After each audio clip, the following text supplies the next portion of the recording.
What in the world is going in Barcelona, ladies and gentlemen?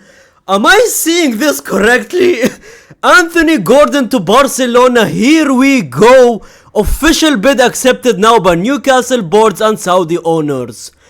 Ladies and gentlemen, this is the most mind-blowing thing I've heard all morning, because a few hours ago, genuinely like 5 hours ago, I made a video talking about the rumors that Fabrizio said on Gordon coming to Barcelona. Now with Barcelona, obviously they like to chase players for months and months. Interested FC, even Barcelona fans call them Interested FC with Deco and Laporta, right? But ladies and gentlemen, they finished the deal in 4 hours! And you're not talking about like a 10 million deal, 20 million deal, 70 million like that! Final package over 80 million to Newcastle? Now I'm sorry, is there something going on here? Am I reading the wrong script here? Am I dreaming? Genuinely, am I somewhere here dreaming? Barcelona just finished a deal this quick and paid 80 million. And you know what? I'm out here laughing at this, saying, oh, that's their entire budget most likely, right? But ladies and gentlemen, that is genuinely not the case. What I'm reading is genuinely mind-blowing more. Gordon set to travel this week for medical and contract signing at FC Barcelona. It's actually done. It's actually done. Gordon, Barcelona fans, congratulations. You guys have Gordon now. Anthony Gordon for 70 million, which I am seeing Premier League fans on my timeline saying that is cheap and cheap and cheap. And I have made my research obviously after the rumors, and I said it in my rumors video, right? But I will do my research even more and tell you more about Gordon and the statistics and if he does well for Hansi Flick system or not. So let's go into details, right? But ladies and gentlemen, apparently before we get into Gordon details, let's talk about Barcelona details. Barcelona are not done yet on the transfer market. What? And Anthony Gordon's done deal doesn't impact the potential signing of a striker? I'm sorry, I thought they're buying Gordon to play him at the striker number 9 position and not on the left wing, but considering what I'm reading right now, apparently they bought yet another left winger. I mean, let's see. Potential signing of a striker and Marcus Rashford, ladies and gentlemen. So they are still going for a Marcus Rashford? That's another 30 million, so 80 million plus 30 million. And then the potential striker obviously is going to be the Catalan club are still working on signing a center forward, with Alvarez being the preferred option while also working on a deal with a Man United for Rashford. Now I'm sorry, if they somehow get these 3 players, it's generally over for us, fam. You have Rafinha on the left, Gordon now, who is a similar type of a Rafinha. Rafinha is pushing 30, right? You have a similar younger version of a Gordon, 25 years old. He was born literally 2001, 182 centimeters. You're talking about 6'1" there. And he is a pressing machine. Getting into details of Gordon, ladies and gentlemen, Barcelona fans, if you are genuinely confused, Gordon is a pressing machine. Perfect for Hansi Flick. And for the first time, when I was hearing the rumors, for the first time, this is the only time I have read that all 3, Laporta, all 3, Deco and Hansi Flick are on board on this and they want this player. It's very rare for Barcelona to see all 3 main guys that I mentioned being on board. It's usually either Deco wants a player, if not Deco, Laporta wants a player, if not Laporta, then goddamn Hansi Flick wants a player, right? But this is the first time where all 3 of them literally shook hands, made the agreement, and they want Gordon in Barcelona, ladies and gentlemen. And talking about the scenarios, how he could benefit Hansi Flick's system, there is multiple ways you could use him. Gordon plays at the number 9 position, which is striker. That's if they don't get an Alvarez, obviously. Rafinha will play on the left, Laman will play on the right. Now Newcastle fans, if there's any watching obviously, and if there's anyone who did clear research on this brother, can he play well in a number 9? What I have seen most of it, what I've heard, is him playing on the wing. Left wing is his natural position. I think he started when he was younger, he was at right wing obviously when he was in the early 20s.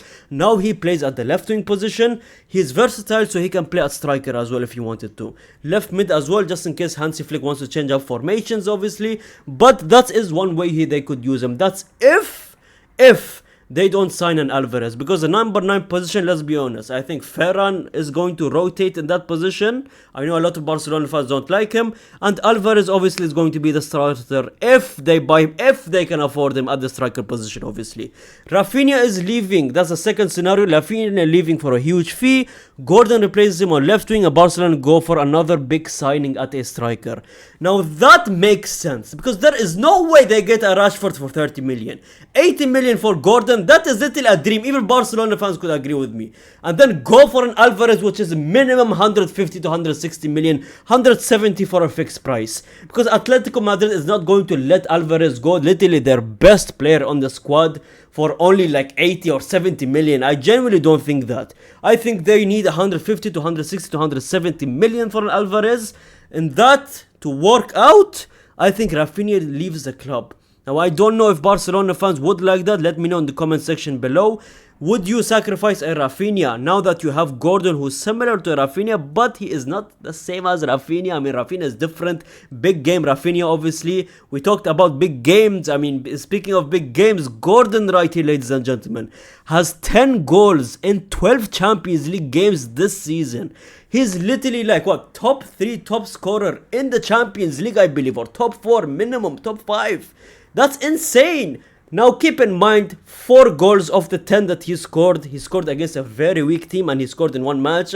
So keep that in mind, obviously. But he still can be a big game player, because if you're scoring 10 goals in 12 Champions League games, that's a big game player. And if you take a look at the potential lineup, ladies and gentlemen, look at that scary attack, man. I don't think this attack is going to happen. Now keep in mind, I don't think Marcus Rashford is going to be bought now. I think he stays in Manchester United, where he belongs, in my home. But in my opinion, Alvarez, if they want an Alvarez, they cannot have a Marcus Rashford at the same time, if I'm being honest. I think Rashford or either Alvarez, it's either one of them, right? Or you could sell a Rafinha, maybe get the other 2 players. I genuinely don't know, but this is one scary goddamn attack, man. If I'm Trent Alexander-Arnold and I'm facing this, and Carvajal has left us already, Real Madrid better be investing in some right backs, man. I genuinely mean it. Now that Carvajal is not here, they definitely need some full backs, man.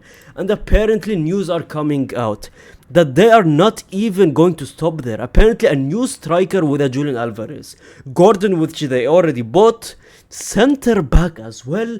I've been saying this. I mean, the attack is cute, right? Even some are saying Joao Pedro, which in my opinion is untouchable. I don't think Xabi Alonso at Chelsea is going to let a Joao Pedro leave out like that, and they don't have the capabilities to bring a Joao Pedro, Alvarez, Rashford, let's be honest here. But they're looking at a center back. Again, I've been saying this for multiple times. Even I'm a Madrid fan, obviously. I've been saying this.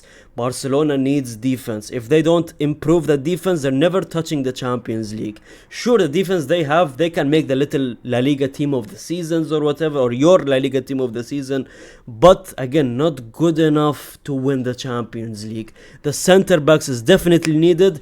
I'm hearing a lot about attacks, and this could be a problem. Obviously, it's like a wet dream for Hansi Flick, because he loves his attacks and wingers, obviously.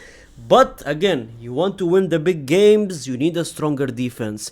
Them not having any reports, 0 reports on any center backs or none of that, ladies and gentlemen, is actually a very, very concerning thing, if I'm being honest. I think Barcelona fans are very concerned as well, because if you don't invest in the defense, a right back maybe, Koundé is not good enough anymore, maybe some center backs, you need to invest in those certain areas, because you cannot have a team with full attacks and wingers, man. You can't have an entire team of wingers, brother. But ladies and gentlemen, consider, if you're still not sure about the Gordon transfer, I mean, you think you're not sure when company wants him, Flick wants him.